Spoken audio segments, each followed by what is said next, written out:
And just to get us started, for our listeners, I'd love to know a little bit about your background. Growing up, being an athlete, being involved in athletics, and then working your way into the coaching profession.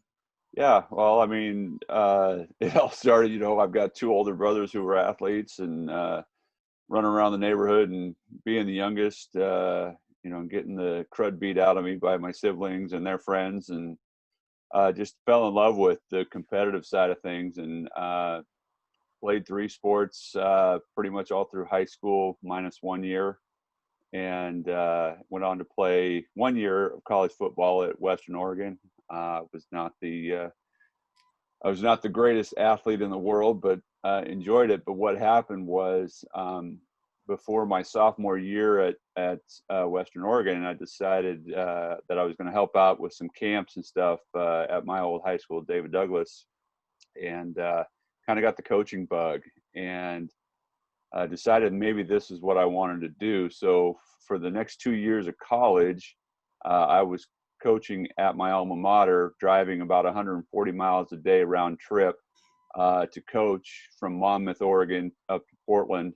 And I did it for gas money. And that's really all I got was gas money, but what a great experience it was. And then, through, as you well know, success in life is really attributed to relationships and networking. And I worked at camp at Oregon State the summer going into my senior year, I believe, at Western Oregon, and worked with a guy named Mike Waffle, who was the D-line coach under Coach Craig Thorpe there, and had a great week, learned a lot.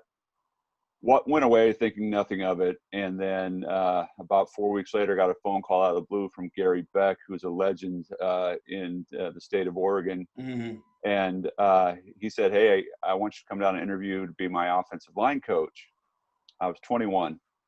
And I was like, well, okay, because I'm 21. I know everything. And so I went down there and interviewed, and he offered me the position. And so I started coaching at the varsity level when I was 21. We had some amazing athletes. And this is maybe a long-winded answer to a short question, but my first year there, or maybe it was my second year there, all five of my offensive linemen went on to play at the collegiate level. And Brad Badger went to Stanford. Mark Gregg played at the University of Oregon, was on the 94 Rose Bowl team. Mm-hmm. We had a kid named Siona Fafita who went to Boise State, was probably the best of those guys, just a little undersized. A kid named Jason McCracken went to Oregon State, and then Jason Harper might have been the best of the group, but just undersized high school kid. I think he ended up playing at a small college. We had a pretty good tailback guy named Lamont Woods. You probably know who that is. Oh, yeah.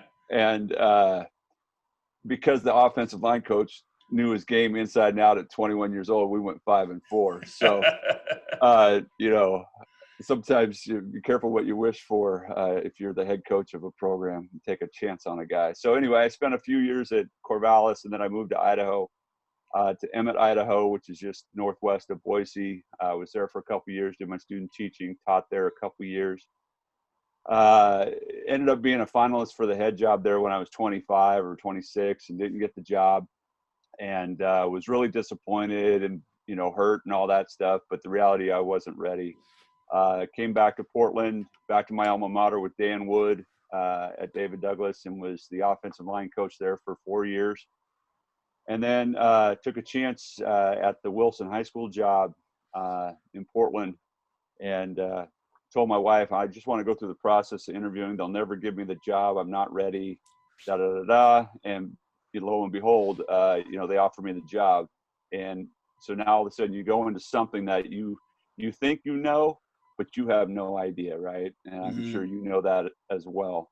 I spent 4 years at Wilson. I ended up winning a PIL championship in 2002.